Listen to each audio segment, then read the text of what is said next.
It's Yusung's first day at Hunter Academy. Among all the students in the class, the teacher notices something different about him, a unique aura that no one else has. That's exactly why he picks Yusung first and sends him to the image room to test his abilities. Before entering, Yusung's asked to choose a difficulty level. Without a second of hesitation, Yusung selects the highest one, instantly shocking everyone watching. Even the teacher starts wondering if he can actually handle it, but he just steps forward calmly. The moment the test begins, the room transforms into a scorching desert. 3 massive orcs are already waiting for him, and they charge immediately, aiming to kill, and Yusung doesn't move, not even a little. Then, he activates his enhanced senses. Everything slows down, almost like time itself freezes. He notices something the others missed. Behind the charging orcs, 2 archer orcs are hiding behind a rock, waiting for the perfect moment to strike. But that's not a problem, not for him. He effortlessly blocks all 3 orcs at once, crushing their weapons with his bare hands, and then taking them down just as easily. To him, they're just too slow. Right then, the archers finally make their move. Arrows fly straight toward him, but before they can even touch him, he disappears. The orcs freeze in confusion, looking around, trying to figure out where he went. Too late, he's already above them. They're dead before they even realize it. When Yusung walks out of the testing room, the entire class is stunned. He's just set a new record. Even the teacher can't believe what he just saw.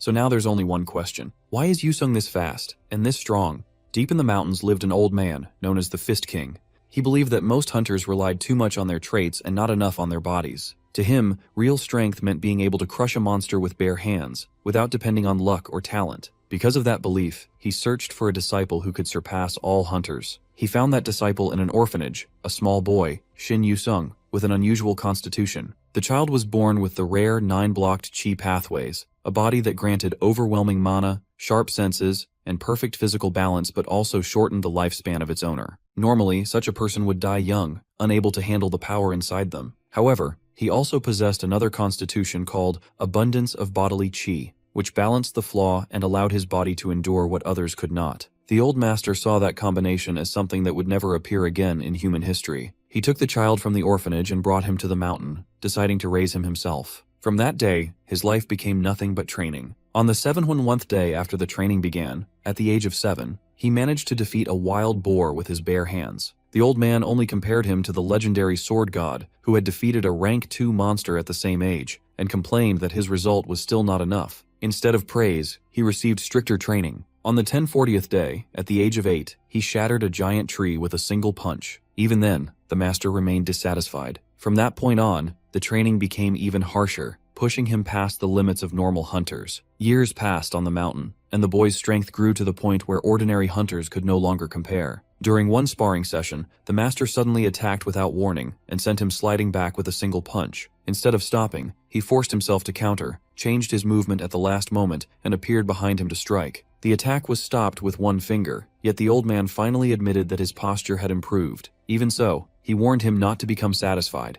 reminding him that the world was full of hunters stronger than he imagined. Hearing that, he understood that leaving the mountain would mean facing enemies just like his master, monsters who would not forgive even the smallest mistake. But he was determined that he would become the strongest hunter alive, no matter how long it took. On the 21st of training, the master announced that their time together was over. Now 17 years old, he prepared to leave the mountain for the first time since childhood. Before he left, the old man handed him a small metal knuckle. The moment he touched it, a system panel appeared in front of his eyes, showing an acceptance notice from Gaon Academy, the most famous hunter training institute in the world. He explained that he had already sent a recommendation letter and that the mountain was no longer the place for him. Yusung paid his respects, thanking him for raising him all those years, then turned toward the path leading down the mountain. As he walked away, the old master murmured that the world was filled with countless hunters and endless battles, and he would face many people stronger than him. However, he would become the strongest among them in the end, because he was the disciple of Yu Wonhak, the strongest hunter in the world, who had raised him with his own hands. After the outbreak, humanity realized that strength alone was not enough, so they built a system to properly train future hunters. Special academies were established to teach combat, weapon handling,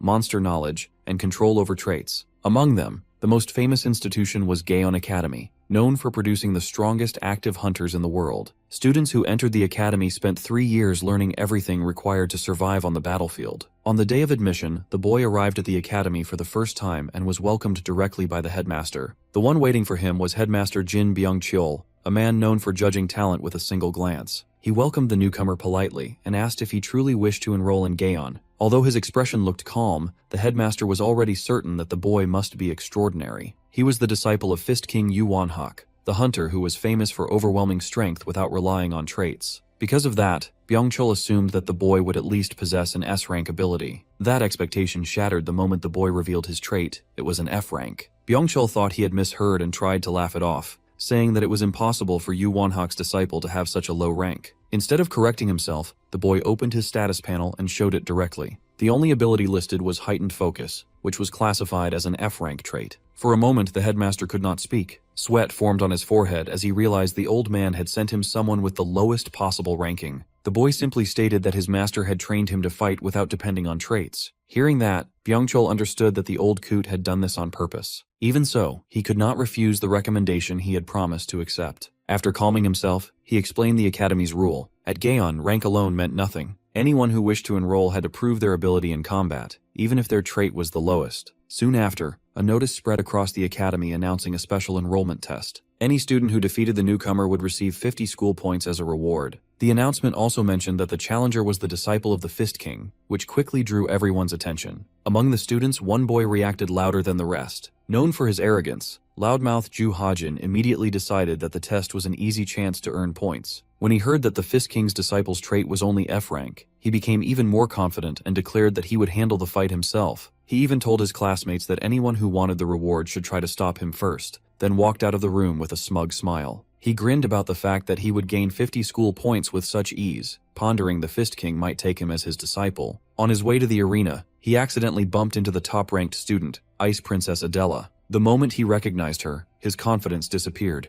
and he quickly stepped aside without saying another word. Hearing about Fist King reminded her of something from childhood. Her grandfather had once told her about his ally who stood above everyone else, a man whose presence alone made battles feel safe. According to him, even he as a genius could not last a single exchange against that fighter. The name he mentioned that day was Fist King Yu Won-hak, the strongest hunter in history, and an old ally he respected deeply. Remembering that story, she became curious about the disciple who had just arrived. If the boy was truly trained by that man, he would be extraordinary. Meanwhile, the newcomer had already changed into the academy uniform and was waiting near the training ground. One of the students, Lee Siwoo, complimented that he looked good in the uniform. Yu Sung mentioned that he felt comfortable in the outfit since it allowed free movement, which mattered more to him than appearance. Siwoo explained the equipment on his wrist, a safety device that would automatically create a barrier if the wearer was in danger. Because of that protection, students could fight seriously without risking their lives. When Siwoo heard who his first opponent would be, he noticed that the student chosen for the test seemed stronger than expected for an entrance match. Even so, he showed no hesitation, so he decided not to scare him before he had even started. When the signal for the test was finally announced, he walked toward the arena with a steady expression, holding only one thought in his mind. He would pass the test no matter what. The arena was already prepared for the match, and the academy reporter, Hannah, announced that she would be covering the fight involving the Fist King's disciple, who had recently drawn a lot of attention. She introduced the participants, first calling the mysterious newcomer, Shin Yu-sung, and then his opponent, the trainee ranked 42nd in the year, the runaway student, Ha Jin, announcing that he felt overwhelmed and wanted to prove if Yu-sung deserved to stand in Gaon Academy and was not just living under his master's reputation. Some students in the audience doubted him, saying he was only there for SP and reminding each other of his low ranking, which made him even more determined to show his strength. He assured that it would be a match worthy of the prestige of Gaon's name. Hannah then turned to the newcomer and asked what he felt before the fight. After a short pause, he simply said that he would do his best. With that, the countdown began. The runaway trainee had already decided that he would use his trait the moment the signal started, believing he could finish the fight instantly. However, the moment the match began, he lost sight of his opponent. Before he could react, the Fist King's disciple had already closed the distance and struck him with a single kick to the face. The impact shattered the protective barrier in one blow, and the trainee collapsed before anyone could understand what had happened. The arena fell silent for a moment before Hannah announced the result in shock, confirming that the barrier had broken in one hit and declared him the winner. Many students were left stunned, and even those who doubted him could not hide their surprise at such a clean knockout. Later,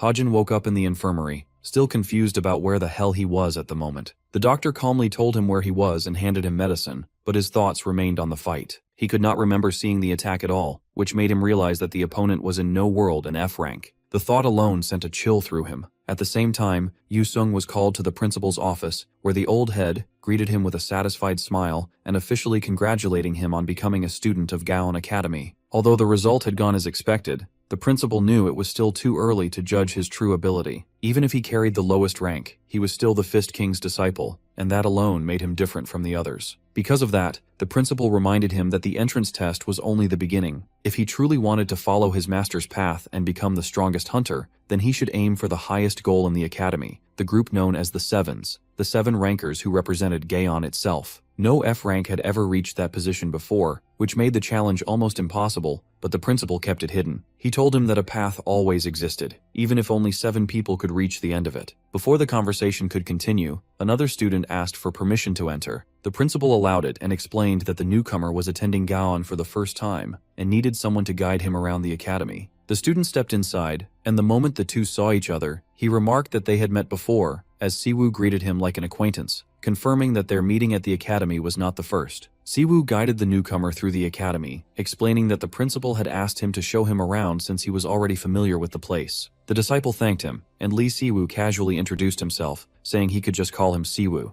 After a short greeting, they continued walking through the campus while many students secretly stared at the newcomer, drawn by his appearance and the rumors about his match. Siwoo brought up the fight from earlier, saying he had watched it himself and was shocked that the runaway trainee had been knocked out the moment the match started. Even among the lower classes, that trainee had been considered one of the stronger students, so the result had surprised everyone. Yusung replied modestly that he still had a lot to learn, which made Siwoo laugh and call him overly humble, since even the higher-ranked classes had been talking about that one-sided victory. Their conversation stopped when a group approached from the opposite side of the hall. At the front stood a woman wearing the armband marked with an X, the sign of one of the highest-ranked classes, and beside her was the vice president, Lee Hyuk. Siwoo immediately became tense and stepped aside, apologizing for blocking the way as he tried to call Yusung, but saw his pale face. The woman looked directly at the newcomer as if she had already recognized him. She asked if he was the new student everyone had been talking about, then quietly said that she had not expected to see him here. Her smile looked calm, but the words she whispered when she passed by were cold, calling him the faulty product of their family. The moment she left, Siwoo realized who he really was, and muttered in shock that he had not expected Yusung was from the Shino family. The words triggered an old memory, and for a moment Yusung felt as if he had been pulled back into the past. He remembered the same voice asking him what it felt like to be a failure, saying that she could not understand because she had never been one herself. The feeling wrapped around him like a web, tightening until he could barely breathe,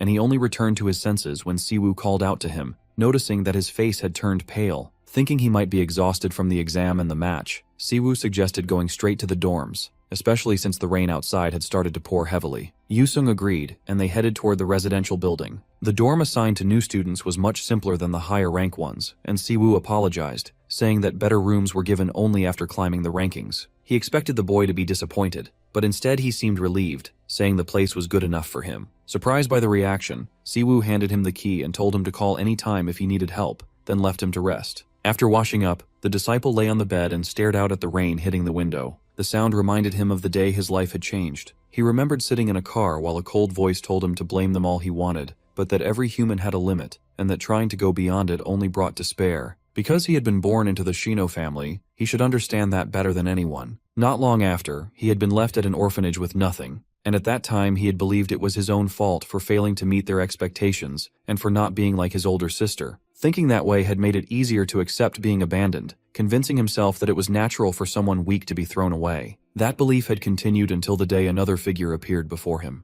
the man known as the Fist King, the strongest hunter in the world. The hunter claimed that the boy had hidden talent and offered to train him, promising that he could surpass anyone if he tried. At first, the offer sounded like a sweet dream, but the boy had refused, saying that expecting anything from himself would only lead to disappointment, and that it was better to remain still from the start than to fail again. The hunter had laughed at that answer and told him he was wrong. The strongest person was not someone who never failed, but someone who failed more than anyone else and still stood up again. He promised that even if the boy cried or despaired, he would teach him how to rise every time until he became the strongest. Then he held out his hand, and after hesitating, the boy finally took it. Remembering that moment now, Yusung realized that the past no longer felt as painful as before. The memories that once hurt him had slowly been replaced by new ones, and the weight he used to carry no longer held him down the same way. Just as he reached that thought, his watch buzzed with a message from Siwoo asking if the dorm was comfortable and telling him to contact him if anything felt inconvenient. Yusung replied with a smile that everything was fine, then put the watch aside, thinking that what mattered was not the past he came from, but the present he was living now. The next morning, a girl, Hanajima Sumire, woke up early, got ready neatly, and left for class after breakfast. She had transferred to Gaon Academy only a month ago, yet the place still amazed her every time she walked through the campus. Compared to other academies, the scale of the facilities was completely different. The training grounds were huge, the equipment was advanced, and there were even special rooms designed to help hunters recover their mana faster. However, most of those benefits were not available to everyone.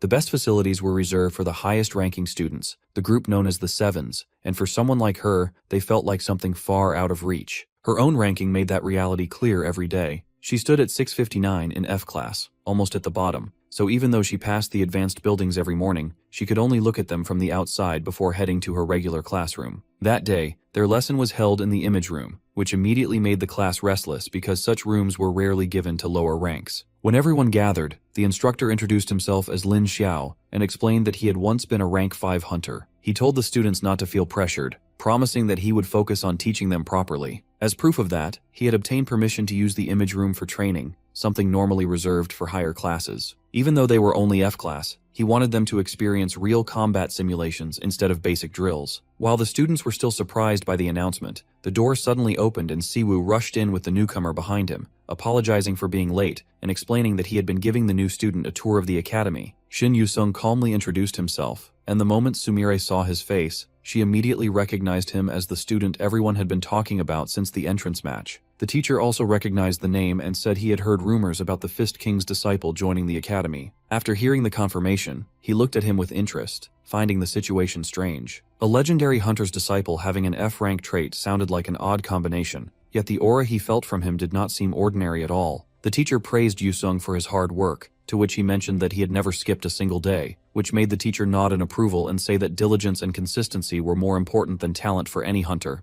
leaving the students surprised that the F rank was recognized by a rank 5 hunter. Since the class was already in the image room, the teacher decided it would be the perfect chance to check the newcomer's ability. He explained how the system worked, telling him to use the pocket device to select the difficulty and start the simulation. The disciple walked to the panel without hesitation and began adjusting the settings. The moment the difficulty level changed to hard mode, the entire class went silent. Even the teacher was surprised, because that level was usually used for students far above F class. While pondering that the setting might be too much, he allowed the simulation to begin. Hard mode with rank 3 difficulty was not dangerous enough to kill, but it was far beyond what someone of his rank should handle, making it impossible to tell if the boy was confident or simply reckless. The hologram in the room started as the illusion activated, and the training field appeared around him. 3 orcs formed in front of him, roaring in anger that their territory had been invaded. The moment they spotted him, they rushed forward without hesitation to kill. Instead of moving right away, the disciple closed his eyes and steadied his breathing, using his heightened focus. When he finally opened them again, his body was already prepared to strike. As the simulation started, the 3 orcs rushed forward without hesitation,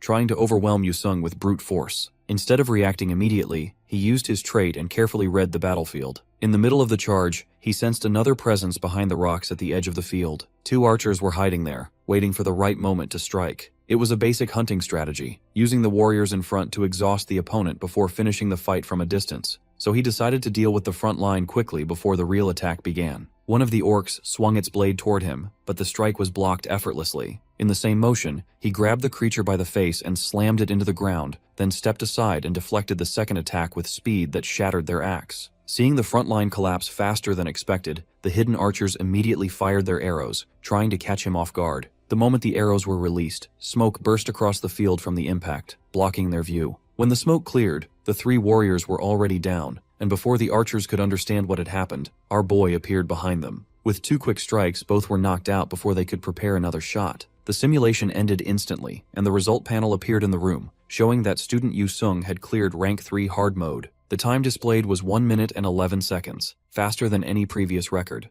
The class went silent, and even Siwoo and Sumire could not hide their shock. No one had expected a first year from F class to finish that level so easily. Lin Xiao stared at the screen for a moment before letting out a quiet laugh. At first, he had thought the entrance match might have been a fluke, but the movements he had just seen were far too precise to be a coincidence. He admitted to himself that Yu-sung's skill was real, and with that level of control, aiming for the 7s was not impossible. After the class ended, Siwoo walked beside him and congratulated him for breaking the record on the very first day. He explained that the academy judged everything by ranking, and ability was the only thing that truly mattered, but the system was still harsh. At the very top stood 7 students known as the Sevens, and no one from the lower classes had ever reached that position before. Because of that, even someone strong would need more than talent to climb that high. At the same time, in another part of the academy, Adela was looking at the record board when she noticed that her name was no longer in first place. The new record showed 1 minute and 11 seconds, and the name written beside it was of Yu-sung. The moment she read it, her heart began to race while a cold feeling spread through her chest. The name reminded her of the only hunter who had ever defeated her grandfather, and the connection made her uneasy without knowing why. Before she could think further, a message arrived on her watch announcing the first semester exam along with the team assignments. The same notice reached Siwoo and our boy as well. Siwoo explained that the exam would be done in pairs, so the partner he received would be important, and he joked that getting a good teammate could decide everything. When he asked who he wanted to be paired with, Yu-sung calmly mentioned that it was Hanajima Sumire.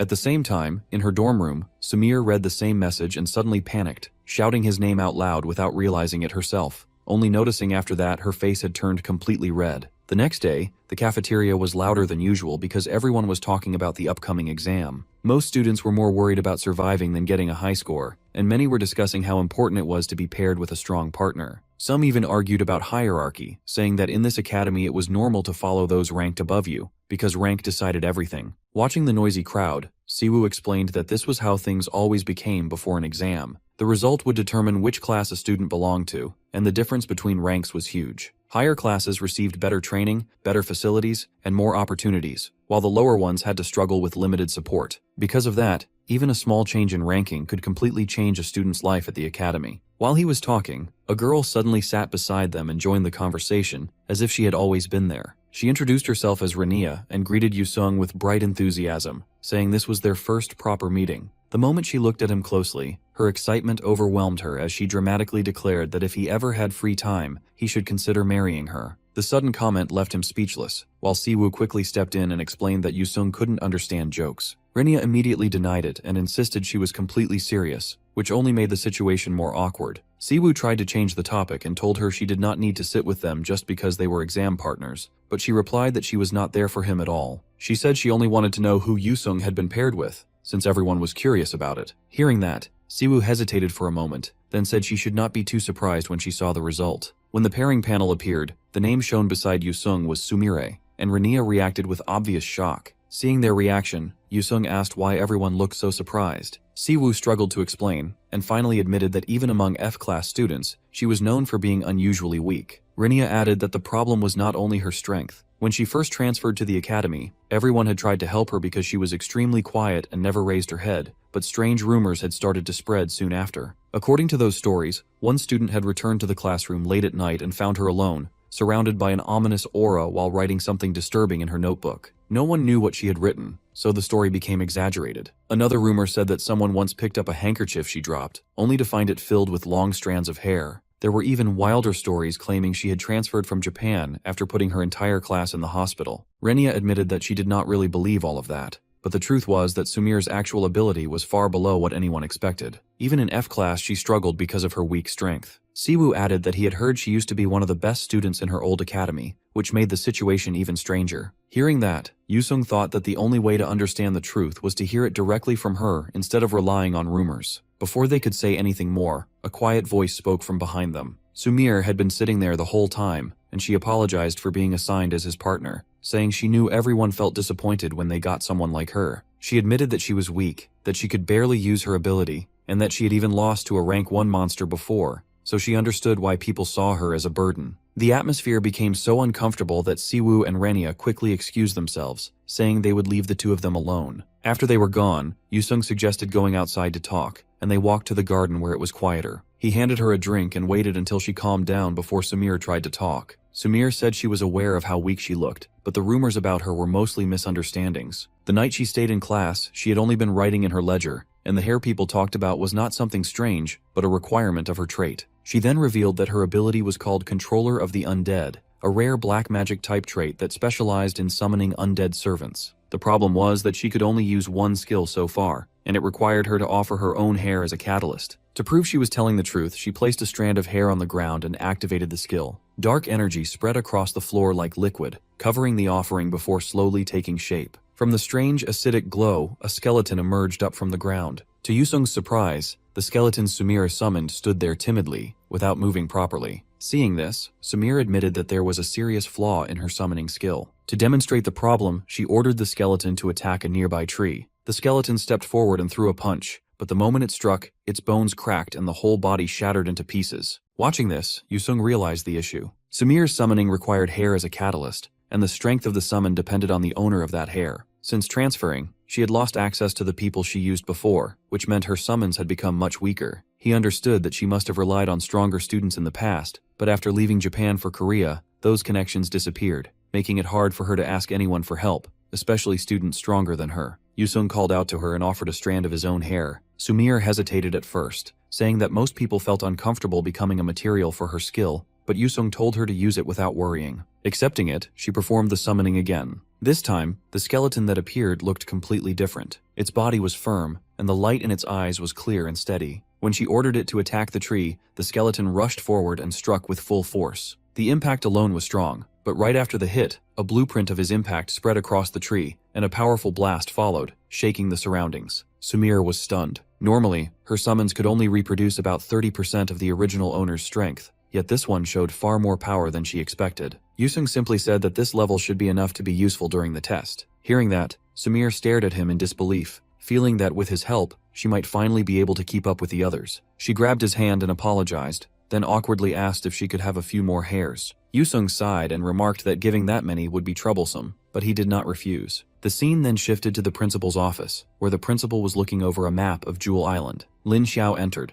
reporting that all preparations for the evaluation had been completed, and that every precaution had been taken to avoid accidents. The principal replied that there was no need to be overly nervous, since only one place on the island was truly dangerous. Lin Xiao assured him that the students had been warned many times not to approach that area. The principal mentioned that there had been one exception in the past, when a first-year student entered that zone alone and cleared it, something that had only happened once in the academy's history. The teacher immediately understood that he was talking about the current student council president, Shin Hyun, whose name had even spread to other academies.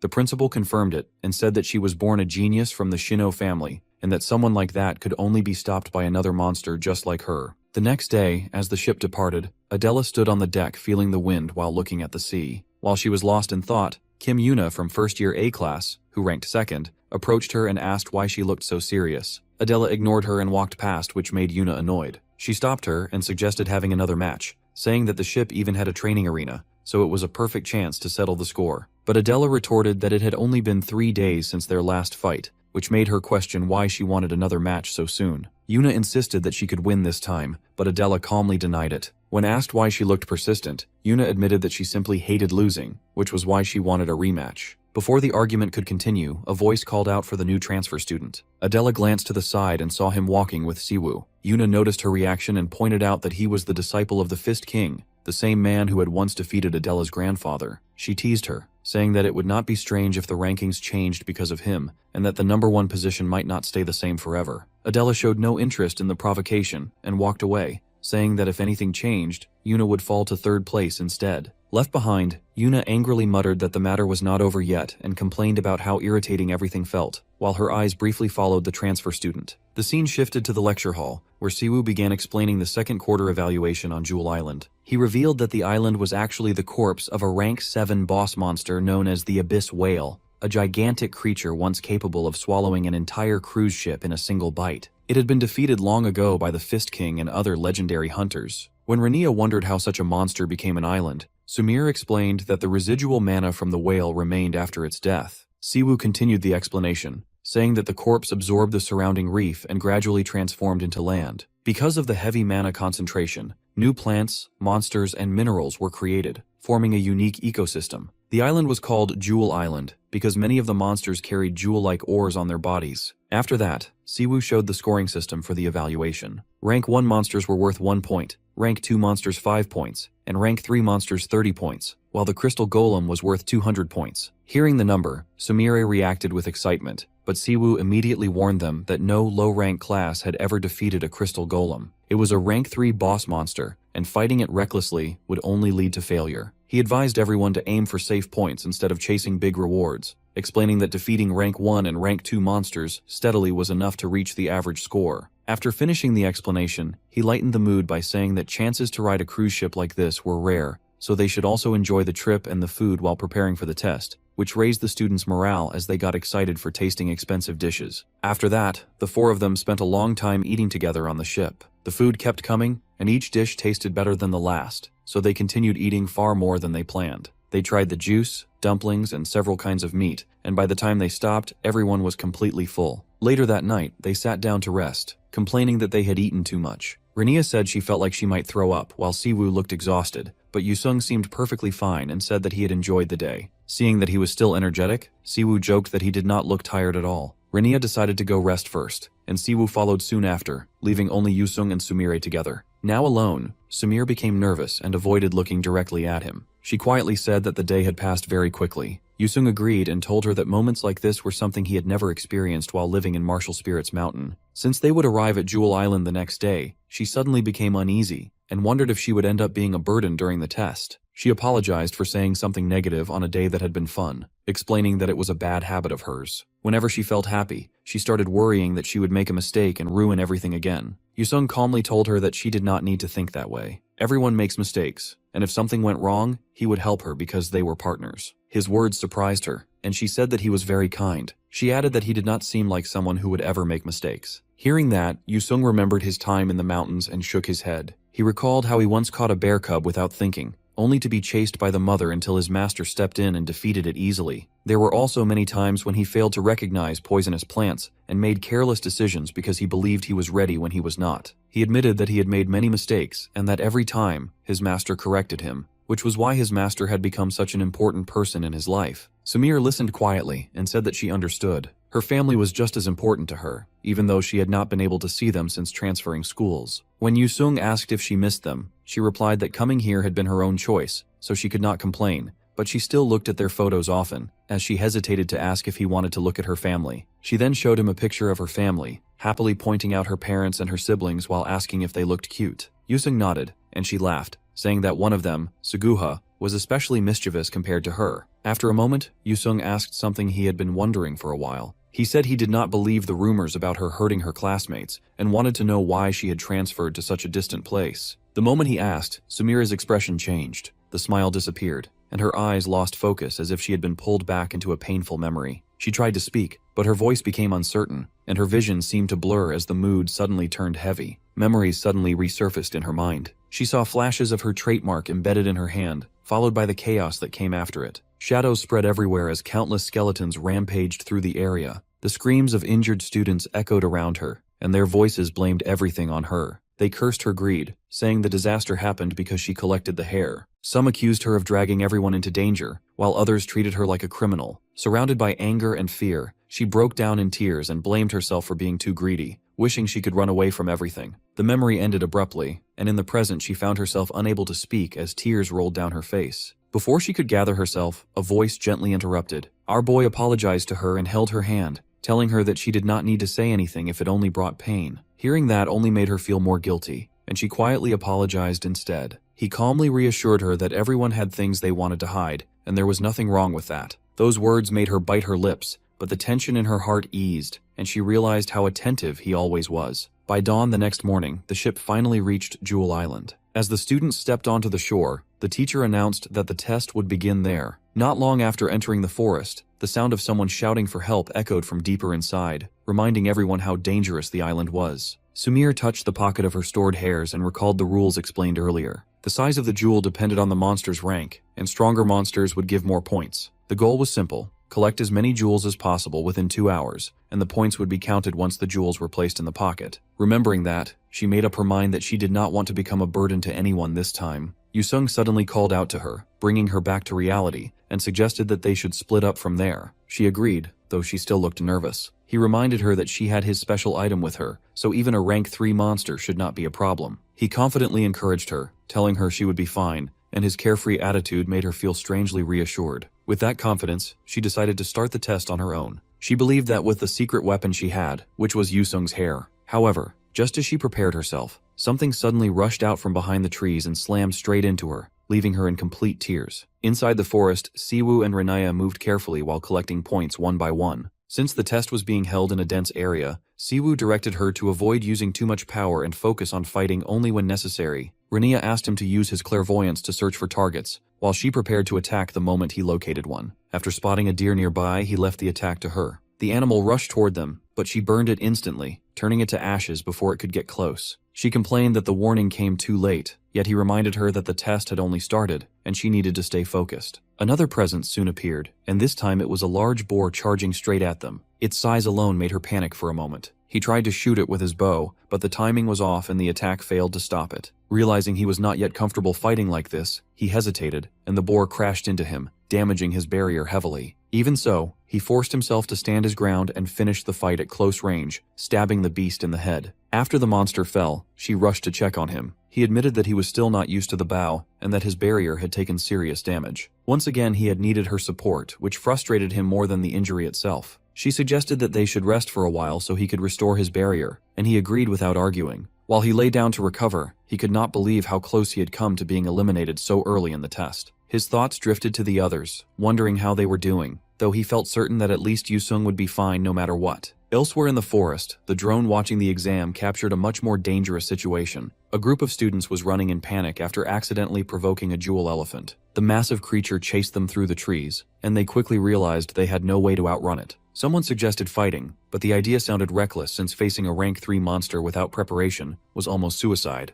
Before they could decide what to do, they reached a dead end and had no choice but to turn around. With no escape left, they prepared every trick they had. They used poison, traps, and ranged attacks, throwing everything at the monster in desperation. One of them launched a hammer shot that seemed powerful enough, but the wound barely affected the beast and only made it more violent. Another student tried to protect everyone with a barrier, yet the elephant shattered it with a single strike, leaving the group injured and convinced that they were about to fail the test. Just as they began to lose hope, a figure dropped from the trees between them and the monster. Before anyone could react, our boy focused his strength and delivered a single heavy punch that stopped the mammoth elephant in place. The impact was so strong that the huge body collapsed immediately, leaving the student staring in shock at the result. After confirming that the monster was defeated, he calmly claimed the jewel as if nothing unusual had happened. To him, the test was going smoothly so far, though he could not help wondering if Sumire was doing well somewhere else in the forest. She screamed as she fell to the ground but got surprised when she saw a carbuncle standing in front of her. For a moment she relaxed because the creature looked small and cute, but that feeling disappeared when it suddenly bit onto the pocket where the jewels were stored. Realizing it was trying to take the pouch, she panicked and tried to calm it down, but the carbuncle only became more aggressive and swatted at her when she got closer. Even then she hesitated because of how harmless and cute it looked, which only made the situation more stressful. Thinking quickly, she tried to distract it with something else. She picked a flower and offered it, hoping the creature would trade the pouch for it,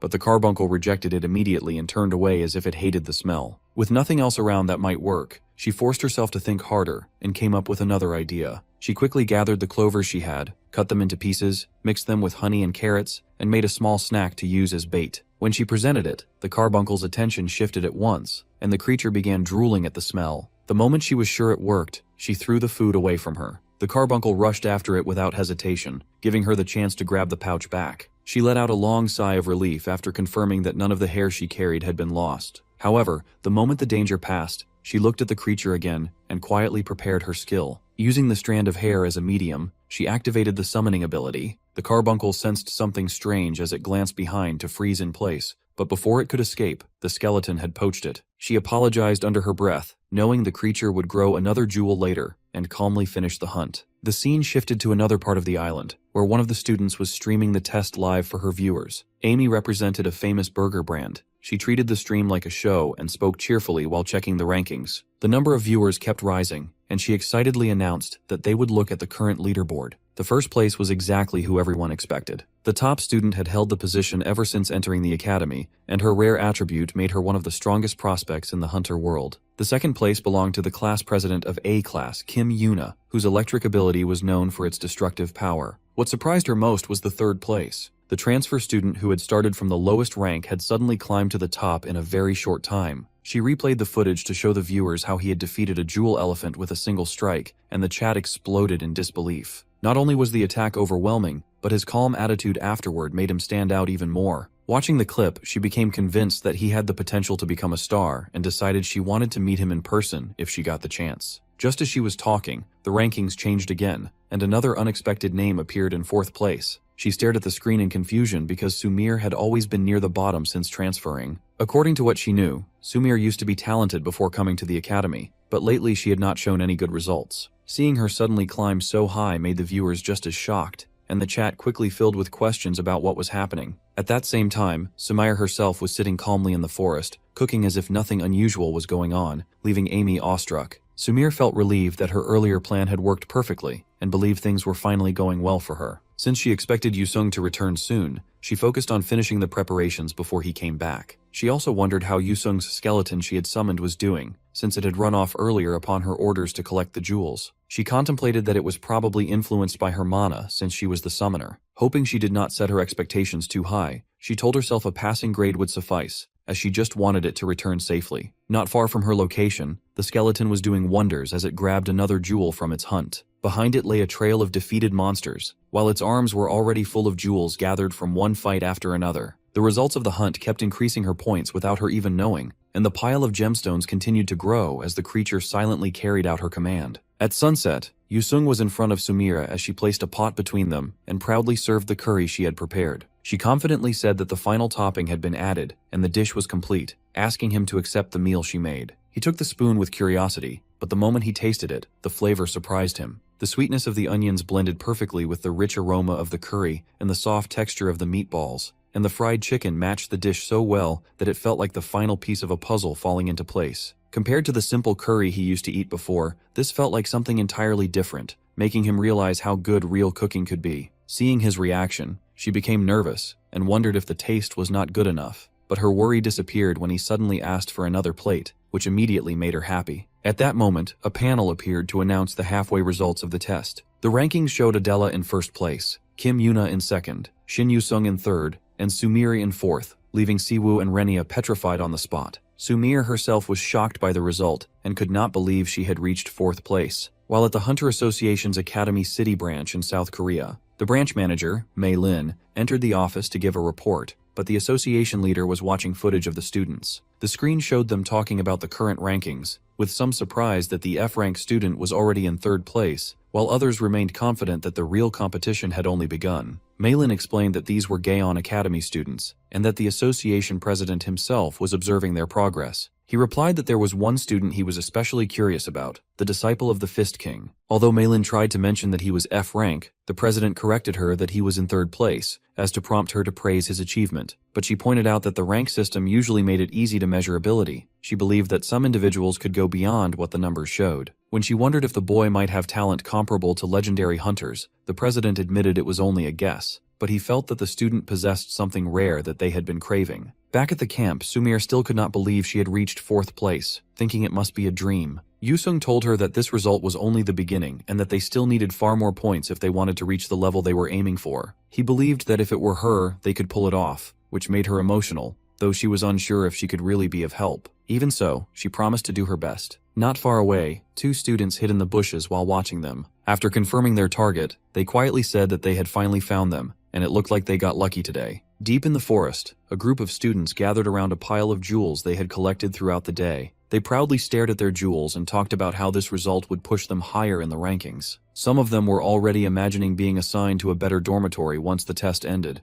believing their hard work had paid off. Their celebration was interrupted by a voice mocking them for being too loud. 2 students stepped out of the bushes, and the taller one criticized them for moving in a group despite being only B rank. When asked why they were there, he calmly stated that they had come to take the jewels, which immediately angered the group. The students protested, saying the points belonged to them because they had earned them fairly, but the intruder released a red aura and declared that in this world, the strong had the right to take whatever they wanted. Realizing the difference in strength, one of the students ordered the other to grab the jewels and run. The rest hesitated because they outnumbered the attackers, but he refused to fight, warning them that their opponent was Victor, an A-rank student. They decided to stay behind to buy time while she escaped with the points. Accepting that they had no other choice, she transformed, preparing to flee while they remained to face the enemy alone. Victor called the decision foolish and attacked without hesitation. The fight ended quickly, proving the gap between them. By the time the mid-match results were announced, Victor was already standing over the defeated students. He listened to the rankings with little interest until he heard that 3rd place belonged to a transfer student. In the present, hiding behind the bushes,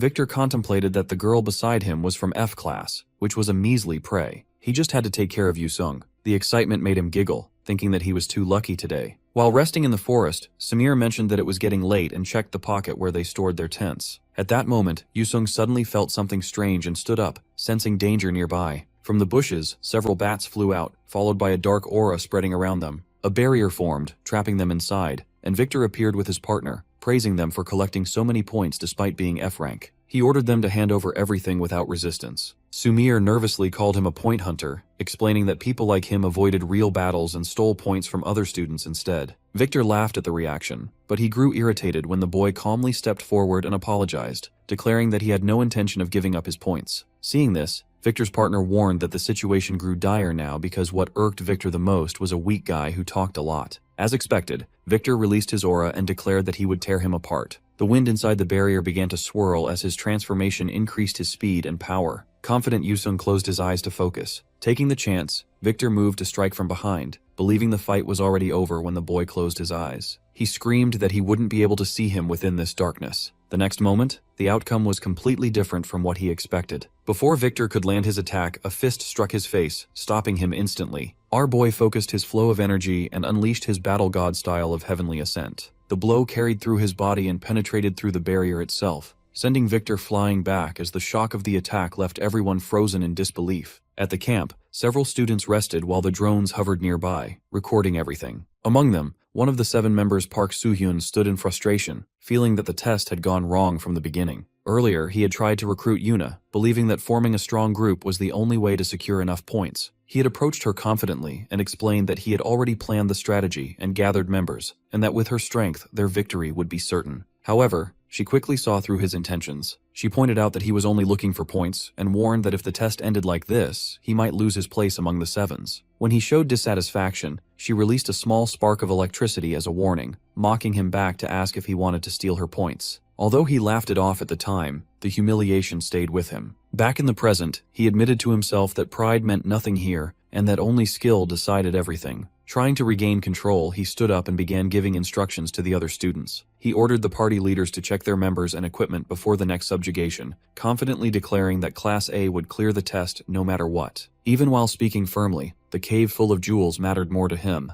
Elsewhere, the girl who had been with Victor slowly regained consciousness. Her head felt heavy, and for a moment she could not understand where she was. When she turned her head, she saw Victor lying nearby with his face badly swollen, making her scream. Immediately, the memory of what had happened came back at once. He had been defeated in a single strike by the F-class student, and she herself had fainted after seeing the strange skeleton that appeared right at her face when she tried to escape. Realizing the pink-haired girl was the summoner, she convinced herself that him being paired with her must have been luck. She believed that the pink-haired girl was weak on her own, and that without her partner she could be subdued easily. Thinking this was her only chance, she used her ability to cut the ropes binding her and prepared to escape, planning to return later for revenge. Just as she stood up dragging Victor, a skeleton suddenly appeared in front of her and blocked the path. Remembering her earlier fear, she forced herself to attack first, releasing sharp yellow threads that sliced through the surrounding stones with ease. The attack should have torn the skeleton apart, but the threads were deflected by the aura surrounding its body, leaving her shocked. The noise reached the entrance of the cave, where the others heard the clash and rushed inside. When they arrived, they found the skeleton holding the girl after subduing her alone. Seeing this, they realized that she had tried to escape.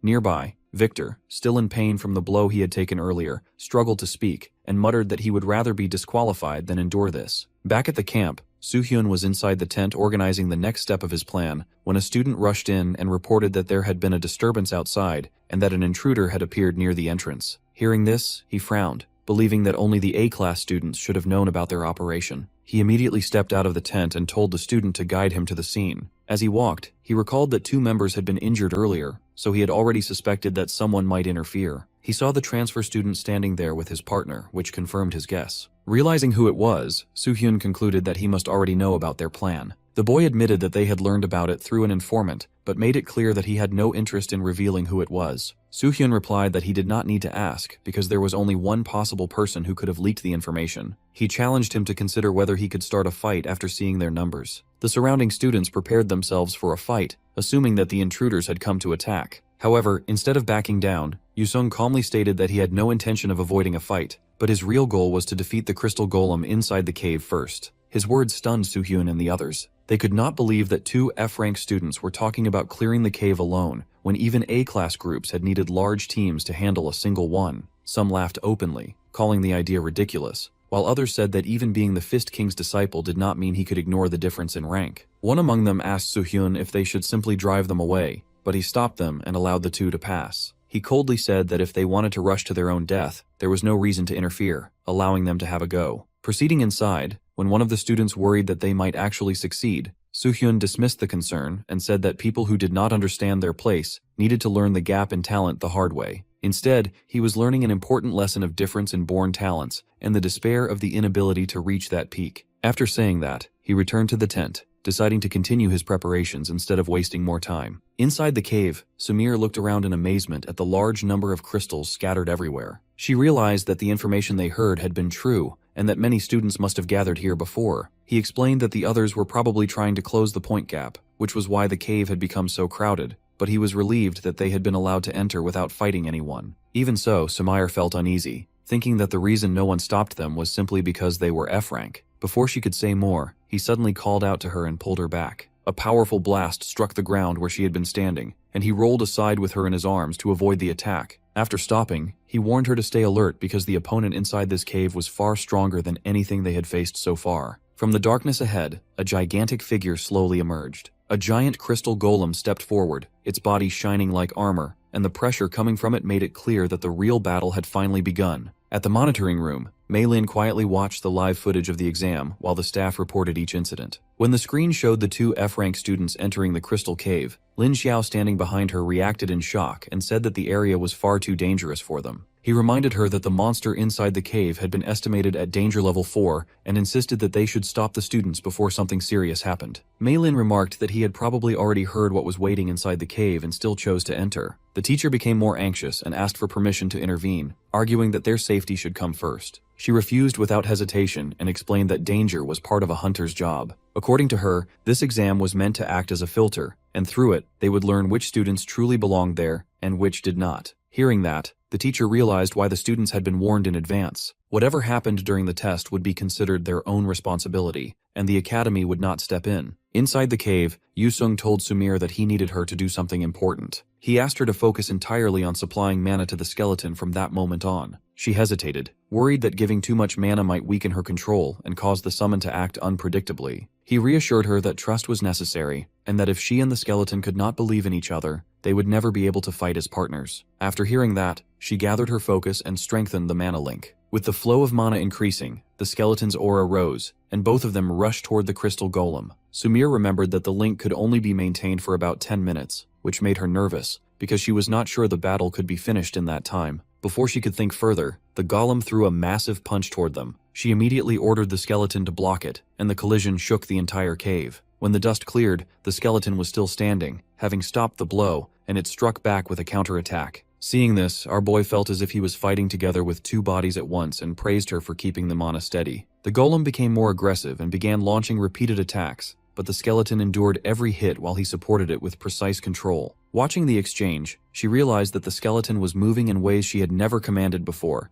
and she understood that the real power behind it was his technique guiding the flow. While the golem focused on the skeleton, he slipped past the fight and moved to its blind spot. At the right moment, he signaled that the opening was enough and leaped onto the golem's back. Gathering all his strength, he concentrated his power into one strike and drove his fist down with overwhelming force. The impact shook the cave, and the giant body of the golem cracked under the blow, making it look as if the battle had finally ended. Relieved, she cheered for both of them, and to her surprise, the skeleton turned toward her and raised its thumb as if sharing the victory. The sight made her emotional, but Yusung immediately told her not to relax yet because the subjugation was not over yet. His warning confused Sumire at first, but the next moment she felt a strange phenomenon from behind. The ground trembled, and the cave began to shake. He muttered that the path had opened exactly as expected, and that the real fight was about to begin. As the dust settled, several crystal golems appeared from every direction and surrounded them, making her realize how serious the situation had become. She screamed that they were completely surrounded, and that the number of enemies was far too large. He observed the scene calmly, and noted that the golems had appeared faster than he expected. The skeleton had already taken heavy damage in the previous fight, so it would not be able to handle a direct battle for long. Breaking through the front would expose her to danger, but if they stayed in the open, the golems would attack from every side.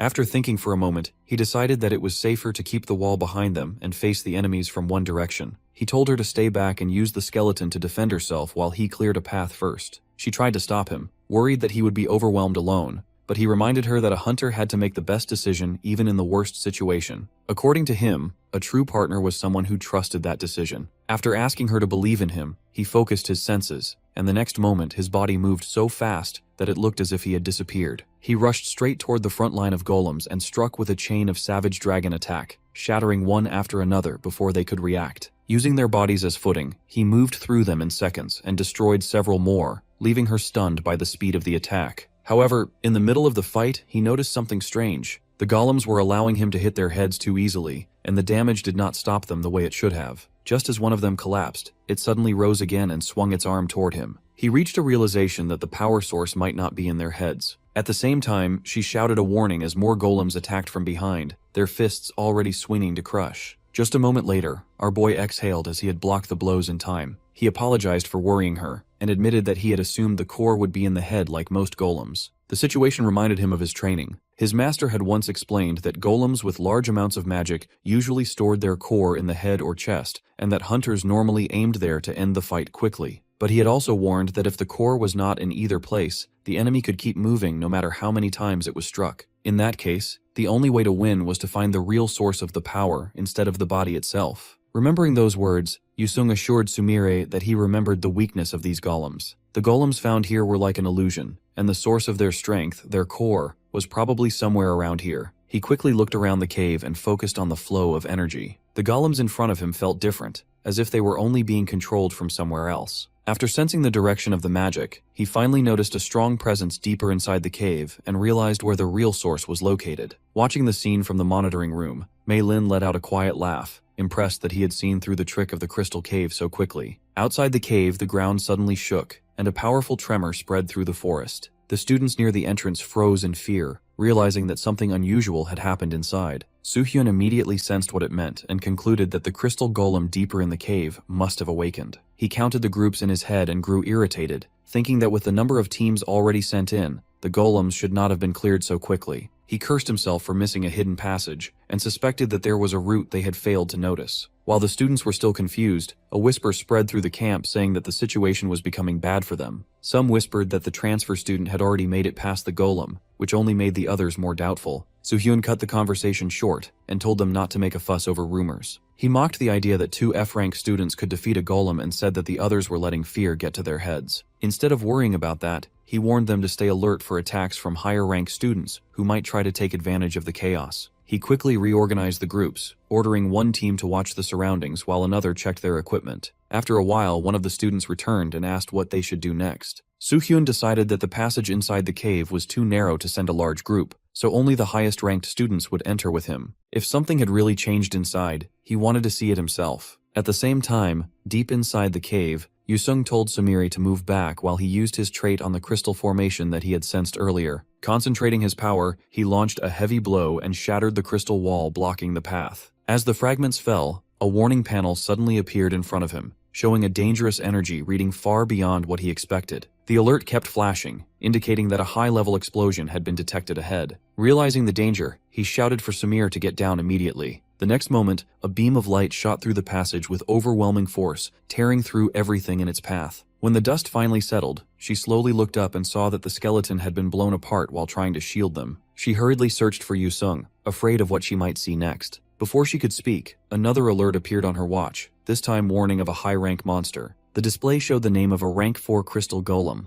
When she turned toward the direction of the signal, she saw the monster standing there, its body intact, and its face twisted into a frightening smile as it stared straight at her. Memories from the past suddenly came back to Sumire. She remembered an ordinary morning at home when her parents warmly reminded her to dress warmly before going outside. Her mother insisted she eat breakfast, and the calm, caring atmosphere made her feel safe as she left for school. On the snowy road, her friends ran up to her from behind and greeted her cheerfully. They joked with each other about the written test and thanked her for helping them study, saying they only passed because she had tutored them. Hearing that made her happy, and she laughed together with them as they walked toward school. At the lobby, she ran into Ishin, one of the top students. He mentioned that he was surprised, and praised her for doing well, encouraging her to keep working hard. The others were shocked to hear praise from someone like him, which made the moment feel even more special. Later in class, the teacher announced the yearly rankings and revealed that a student from F class had placed 20th, something that had never happened before. When her name was called, the entire class applauded. Everyone treated her as if she was someone important, and the more they praised her, the more she felt that their expectations were growing. Even her friend told her not to act humble because everyone believed in her and expected her to succeed. She said that she might be accepted into Choten Academy in the future. Hearing those words made her happy, but at the same time she felt that she might be greedy more than she deserved. Another memory followed, this time from the day she entered a dungeon with her classmates. Before the mission began, the instructor reminded them that hunters always stood at the line between life and death, and that knowing when to retreat was also part of being strong. He told them that their safety mattered most because they were the future of the hunter world. After giving his approval, he allowed them to enter the dungeon. While she was hesitant, her friends cheered for her as they stepped through the gate together. At first, everything went well, but as they moved deeper, the battles became harder and everyone grew tired. Some students began to worry that the dungeon was more difficult than expected, but they encouraged each other to keep going and said they could rely on her summoning ability. She began to notice something strange, because she could feel her mana becoming unstable. She had a bad feeling that something would go wrong, but when her friend handed her a mana potion and told her that everyone was counting on her, she forced herself to continue. She remembered thinking at that time that she could not stop, because everyone trusted her, and if she backed off now, they would get upset. Then came the memory she wanted to forget the most. During the battle, her mana suddenly went out of control, and the skeletons she summoned turned berserk. Instead of protecting the team,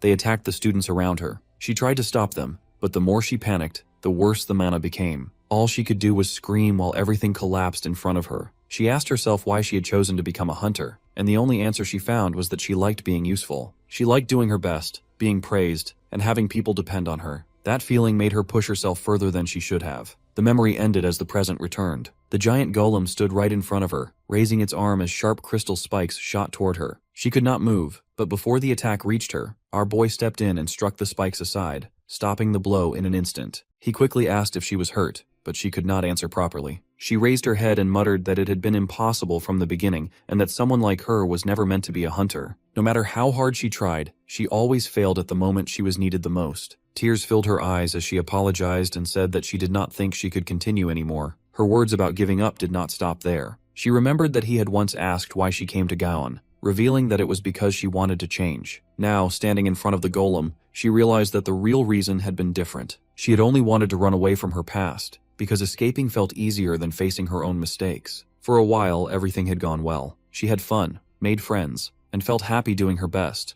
But that happiness only made her feel as if she was pretending to be someone better than she really was. The more she thought about it, the more she believed that nothing would change no matter where she went. In the end, she always ran away when things became difficult, and that was why she called herself a coward. Looking at him, she said that he had probably overcome far harder situations, while she had only caused him trouble. To her, that was proof that she was pathetic. He immediately rejected that idea. He told her that he was not trying to comfort her, and that he simply could not agree with what she was saying. In his eyes, someone who tried to change, who kept going without giving up until the end, could never be called pathetic. He explained that he had not become strong so he could look down on others. The only reason he had come this far was because one person, his master, had believed in him when no one else did. Because of that, he said she had already done enough, and if she wanted to rest, she had the right to do so. But if she still wanted to change, then he would be the one to believe in her. Hearing those words, she looked at him in silence as tears filled her eyes. She slowly reached out her hand, but the moment she tried to move forward, memories began to overlap in her mind. She heard the voices of her former classmates praising her, then blaming her, then accusing her of being the reason everything went wrong. The noise grew louder until another memory replaced it. She remembered the day she left home, when her mother saw her off at the airport and told her that if things ever became too hard, she did not need to force herself to continue. Even so, she had answered that she still wanted to become a hunter. Remembering that promise, she finally pushed past the fear and reached out again. Her hand met his, and he told her that he was glad she was his partner. At that very moment, the golem behind them released a powerful beam toward him, trying to end the fight in one strike. The light filled the cave, and the explosion covered everything in smoke. When the dust cleared, the golem stopped moving for a moment, as if confused by what it saw. He was still standing in front of her, completely unharmed. A dark aura surrounded his body, and the power he released was far greater than before. With calm eyes, he revealed the next stage of his technique, activating the first unlock of his battle god style and covering himself with the protective hide of the black dragon's body armor. During the live stream, Amy was asleep while the viewers talked to each other. The chat kept teasing her for looking tired. She was about to continue casually when a sudden warning alert appeared on the screen, instantly waking her up. The system announced that the mid-boss raid on Jewel Island had started,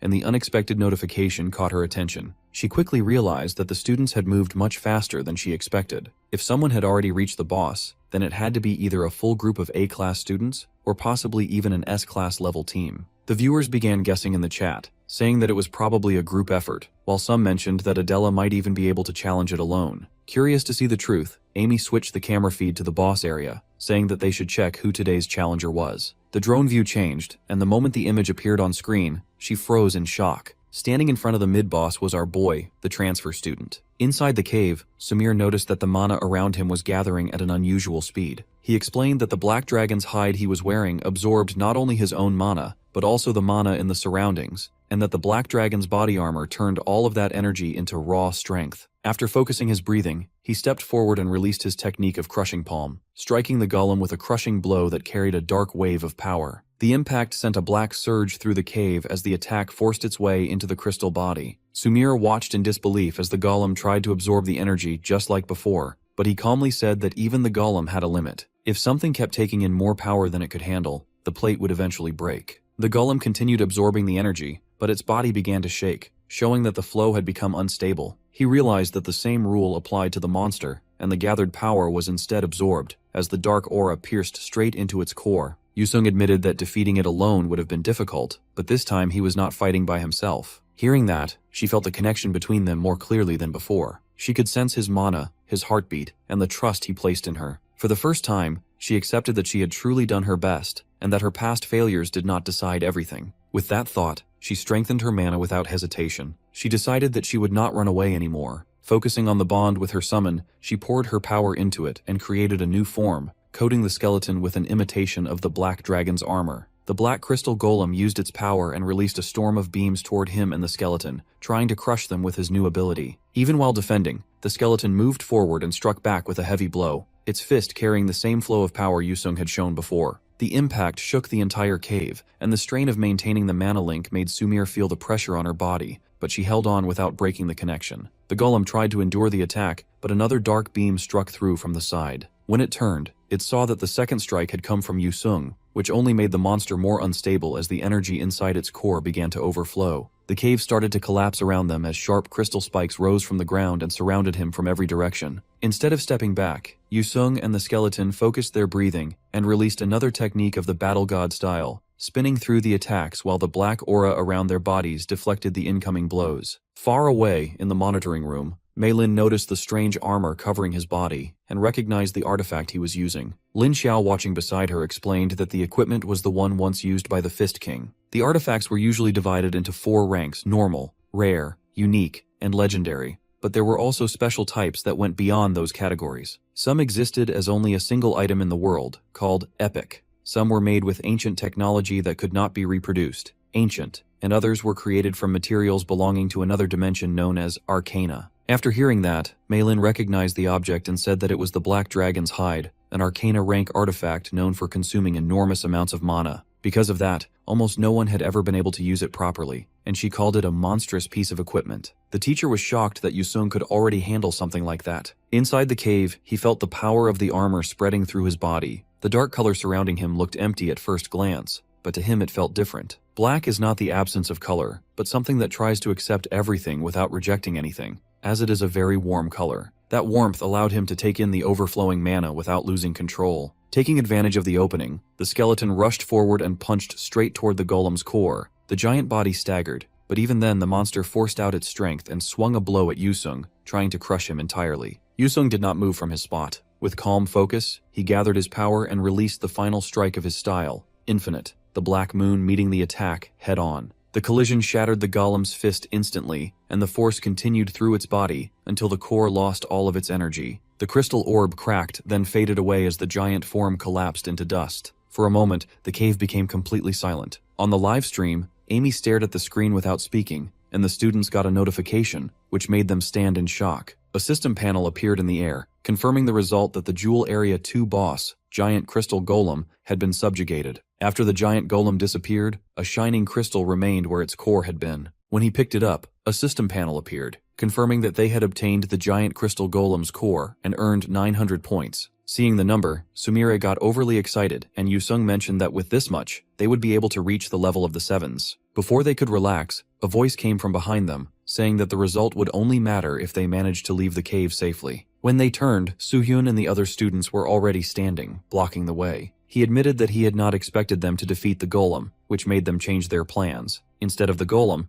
they were going to hunt them. Sumire protested, reminding him that he had allowed them to fight the golem, but Soohyun replied that he had only promised that they could fight it first. He had never said he would let them leave with the points. According to him, this was not a threat, but simply the reality of the test. As he spoke, he released his ability and formed a large water dragon that filled the cave with pressure. The attack rushed toward them, demanding that they hand over their pocket. The skeleton stepped forward to block the strike, but the water gathered again and broke through its defense and shattered the summon in a single blow. Seeing that, Sumire froze in shock. The other students pointed out that the two of them must have used almost all their mana fighting the golem and told them to give up before things got worse. Sumire noted that her mana was almost empty, and she realized she could not use any of her skills. When she looked at Yusung, expecting him to be cornered as well, she was surprised to see him smiling calmly. He said that they already had enough points and that there was no reason to keep fighting. It was time to leave. Soohyun scoffed at his words and asked if they were planning to run, reminding them that the path behind them was blocked and that there was nowhere to escape.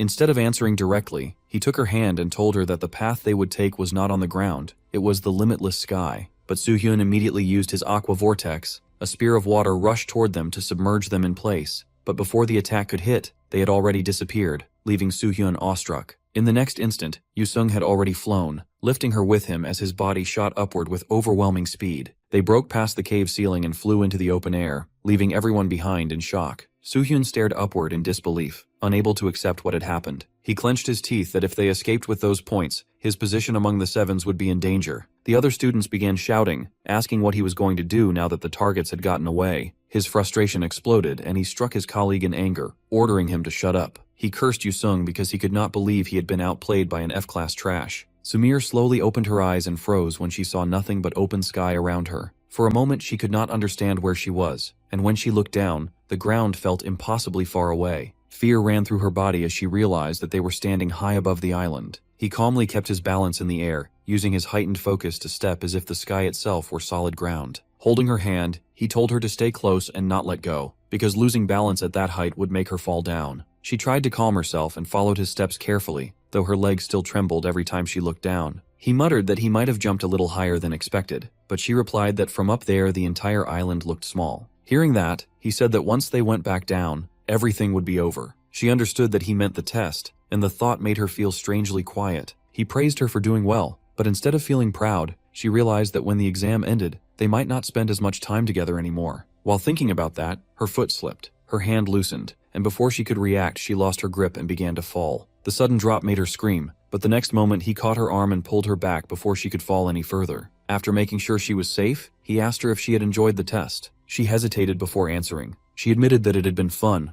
more fun than she expected, which was why the thought of it ending made her feel uncomfortable. He replied that most people disliked endings because they made everything feel uncertain. The future could bring satisfaction, disappointment, happiness, or regret, and no one could know which one it would be. Even so, he said that endings were not something to fear, because they allowed people to appreciate what they had experienced and gave them the chance to start again. At that moment, a system panel appeared in the air, announcing that the test had officially ended and that the final rankings would be revealed. The names appeared one after another, and the results shocked everyone watching. First place was crowned to Yusung, second place went to Samir, while third place was Adela. On the live stream, Amy could not hide her surprise, unable to believe that the transfer student had surpassed even Adela. In the academy, the principal watched the result in shock, clearly impressed by what had happened. Among the students, Siwoo and Renia were dumbfounded after seeing the ranking, realizing that the two of them had officially become members of the Sevens. Not far away, Hyun looked at the screen with a faint smirk, and remarked that for someone who had once been a failure, the result was not bad at all. After the test ended, all the students gathered in the academy hall for the official announcement. The principal stood at the front and declared that the day would be remembered with pride because Gaon Academy had once again achieved outstanding results in the evaluation test. He praised the effort and talent of the students, saying that their performance had made the academy's name shine even brighter. Among all the results, he said the ones who deserved the most recognition were the members of the Sevens. When he asked everyone to welcome them with applause, the hall filled with clapping as the names were announced. When Yusung and Sumir's names were called, the students began whispering in disbelief, saying that it was the first time in the academy's history that F-class students had entered the sevens. The principal praised that their achievement might become an example for the rest of the school. Not everyone was pleased with the result. Yuna watched the reaction with an irritated face, but when she noticed Soo-hyun sitting silently with a hard face, a faint smile appeared. A moment later, they were leaving the hall, and she walked up to Soo-hyun without hiding her amusement. She pointed to ask if he wasn't the sevens member of Class A, but she corrected herself that he was no longer part of the sevens. He tried to stay calm and said that the result was only bad luck, but she laughed at the excuse and said she never expected to hear such words from him. His expression hardened, and he asked what she wanted him to say. He refused to admit that he had lost because of lack of effort or talent, and insisted that losing the 7th position did not mean his place had changed.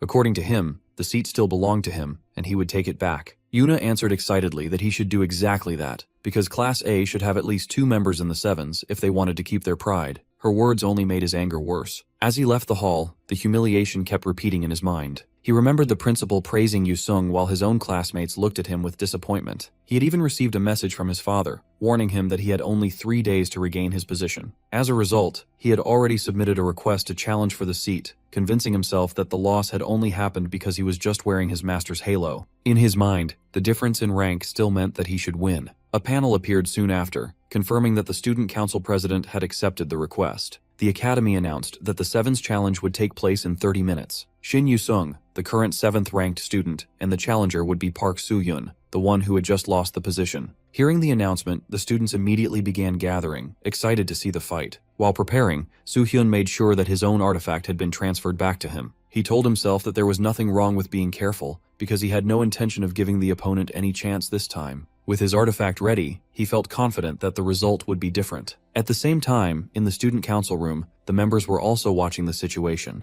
Hyuk commented that the new students had reckless personalities because he had not expected a challenge to happen right after the test ended. Another member said that Soo-hyun probably could not accept the idea of losing his place to an F-rank student. Hyun kept looking at Yusung on the screen for a moment before asking who they thought would win. After thinking briefly, Hyuk answered that Soo-hyun would win. Even without comparing strength, he believed that Soo-hyun was the more calculating fighter and that he would not start a duel unless he was certain of victory. The others agreed, saying that the transfer student might have been lucky so far, but this time the opponent would not make a mistake. Hyun listened to their opinions and smiled slightly, asking if that was what they are thinking. The arena was prepared as Amy began streaming the event, announcing that this would be the first 7th challenge of the year. She pointed out that such a challenge had never been held immediately after an exam, which made the situation even more unusual. The challenger was Soo-hyun from Class A, and as an extra surprise, he had put his position in the International Hunter Academy tournament on the line as well. The viewers reacted with shock, saying that only elite students were allowed to participate in the I-Hat, which proved how confident he was. Some of the Sevens commented that his pride must have been deeply hurt after losing his position to an F-rank student,